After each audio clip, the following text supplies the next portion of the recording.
ನಿನಗೆ ಒಳ್ಳೆ ಮಾತು ಹೇಳ್ತಾ ಇದ್ದೇವೆ. ನೀನು ನಿನ್ನಂತವರಿಗಿದಲ್ಲ ಸರಿಯಲ್ಲ. ನಮಗೆ ಅವನ ಮೇಲೆ ಅವನನ್ನು ಕೊಲೆ ಮಾಡಬೇಕು ಅಷ್ಟೇ ನಮ್ಮ ಉದ್ದೇಶ. ಇಲ್ಲಿಂದ ಹೊರಟು ಹೋಗು. ಏನು ನೀವ್ ಯಾವ್ರಿ? ನಾವು ಸಾಮಾನ್ಯ ವ್ಯಕ್ತಿಗಳಲ್ಲ.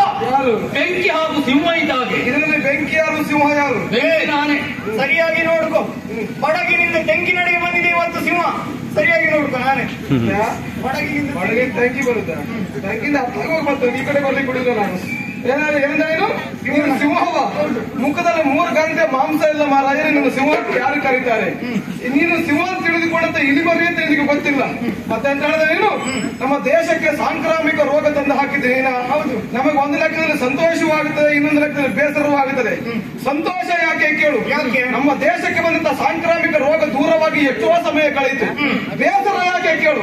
ಆ ರೋಗ ನಿನ್ನ ಹಿಡ್ಕೊಳ್ಳೋದು ಇಷ್ಟು ವರ್ಷ ಆದ್ರೂ ಬಿಟ್ಟಿಲ್ಲ ಅಂತ ಬೇಸರ ಆಗುತ್ತದೆ. ಈ ವರ್ಷ ಮಾಡ್ತೇನೆ. ಉಪಶಮನ ಮಾಡಲಿಕ್ಕೆ ನಮಗೆ ಗೊತ್ತುಂಟು.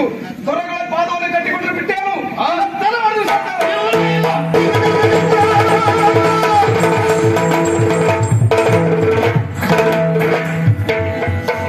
ಅಯ್ಯ ದೇಹಕ್ಕೆ ಆಯಾಸ ಆಗ್ತಾ ಉಂಟು. ಹೌದಾ? ಆಯಾಸ ಆಗ್ತಾ ಉಂಟು.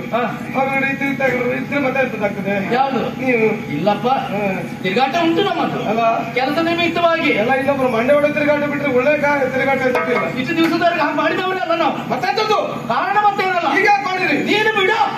ವಿಶ್ವನಾಥರಾಗಿರುವಂತಹ ವಿಶ್ವನಾಥನೇ ಹೋರಾಟಕ್ಕೆ ನಮ್ಮ ವಿಷಯ ಬರಬೇಕು. ಯಾರು ಬರ್ಬೇಕು? ವಿಶ್ವನಾಥ. ನೀನು ಎಣಿಸುವುದು ಬೇಡ, ಯೋಚಿಸುವುದು ಬೇಡ. ಆ ವಿಶ್ವನಾಥನ ಮನುಷ್ಯ ರೂಪದಲ್ಲಿ ಬಂದು ನಿಂತುಕೊಂಡಿದ್ದಾನೆ ತಿರುಪ ಸಾಕು. ಹೌದಾ? ಆದ್ರೆ ಒಂದೇ ಒಂದು ಬೇಡಿಕೆ ನಿನ್ನಲ್ಲಿ. ಏನೋ? ಇನ್ನು ಒಂದು 6 ತಿಂಗಳು ನಿನ್ನ ಜೊತೆಯಲ್ಲಿ ಇರುವುದಕ್ಕೆ ಅವಕಾಶ ಮಾಡಿಕೊಡ್ಬೇಕು. ಮಿತ್ರ ಏನ ತಿದ್ದುಪಡಿ ಮಾಡು. ಇನ್ನು ಉಳಿದಿರೋ 4 ತಿಂಗಳು ತಿದ್ದುಪಡಿ ಮಾಡು. ಇನ್ನು 4 ತಿಂಗಳು ಇನ್ನು ಬರ್ಲಿಕ್ಕೆ ಎಷ್ಟುಂಟು, ಅವ್ರಿಗೆ ಕೊಟ್ಟೋಗ್ಲಿಕ್ಕೆ ಎಷ್ಟುಂಟು ಯೋಚನೆ ಮಾಡ್ತದೆ ಪಾಪಿ ಮಗ.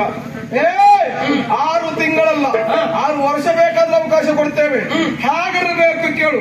ಇಲ್ಲಿರುವಾಗ ನಮ್ಮ ಜೊತೆಗಿರುವಂತಹ ಹೊತ್ತಿಗೆ ಶಿಸ್ತು ಪಾಲನೆ ಮಾಡಬೇಕು, ಸಮಯ ಪಾಲನೆ ಮಾಡಬೇಕು, ಹೇಳಿದ ಕೆಲಸವನ್ನು ಪ್ರಾಮಾಣಿಕವಾಗಿ ಚಾಚು ತಪ್ಪದೆ ಮಾಡಬೇಕು.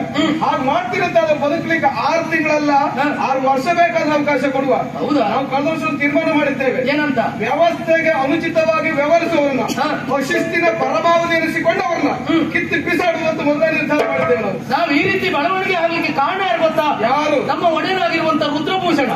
ಅವನ ಶಿಸ್ತು ಅನ್ನೋದೇ ಗೊತ್ತಿಲ್ಲ. ಅಲ್ಲ, ಅವನ ಬುದ್ಧಿನ ಎಲ್ಲ ನಮ್ಮಿಬ್ರಿಗೆ ಬಂದಿರ್ಬೇಕೀಗ. ನಾನು ಹೇಳ್ಬೇಕು ನೋಡು. ಹೌದು. ಅವನಿಗೆ ಸ್ವಲ್ಪ ಸರಿಯಲ್ಲ. ಕೇಳೋದು ಕೇಳುದಿಲ್ಲ. ಕೇಳುವುದಿಲ್ಲ. ಯಾರ ಮಾತು ಕೇಳುದಿಲ್ಲ. ಇಲ್ಲ. ಹೊರ ಮಂಡುವಾದ ಮಾಡ್ತಾ ಇರೋದು. ನೀನು ಅವನ ಜೊತೆಗಿದ್ದೆ. ಹೇಗಾಯ್ತು? ವಾಸನೆ ಮೇಲೆ ಹೇಸಿಗೆ ಬಿದ್ದ ಹಾಗಾಯ್ತು.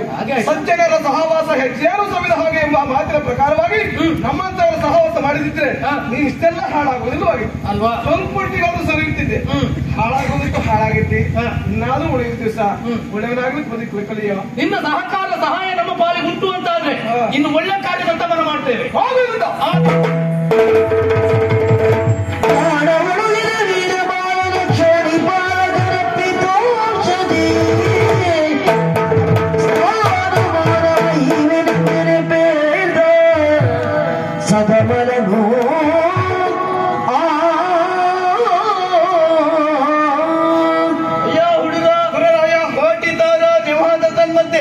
ಪರಿಶೋಧಿಸುವಂತಹ ಚಂದ್ರಮನೋಪಾದಿಯಾಗಿಯೂ ಇಲ್ಲ, ಮೋಡದ ಮನೆಯಲ್ಲಿ ಇರುವಂತಹ ಮಿಂಚಿನ ಗೊಚ್ಚಲೆನ್ನುವುದು ಭೂಮಿ ಅಂಚಿನಲ್ಲಿ ಬಂದು ಸಂಚರಿತ ಎನ್ನುವ ಹಾಗೆ ಸಳೆ ಮಿಂಚಿನೋಪಾದಿಯಾಗಿ ನಿನ್ನ ಪ್ರವೇಶ ಮಾತ್ರದಿಂದಲಾಗಿ ಬದುಕುವ ಆಸೆ ಭರವಸೆಗಳೆಲ್ಲವೂ ಕರಟಿ ಕಮರಿ ಹೋಗುವ ಕಾಲಕ್ಕೆ ಆಶಾಚೇತನದೋಪಾದಿಯಾಗಿ ನೀನು ಬಂದವ.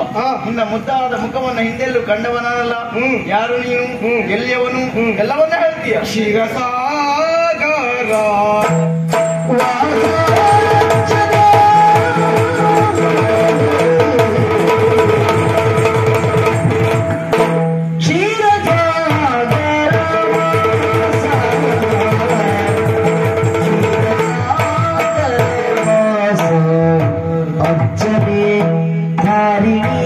Shana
ಮೊದಲಾಗಿ ನಿಮ್ಮ ಅಡಿದ